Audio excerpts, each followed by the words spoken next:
দিয়া ভজিব তোমার ওই চরণ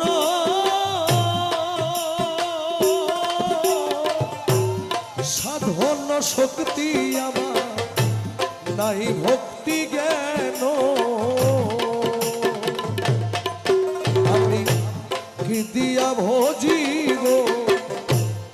তোমার ওই চরণ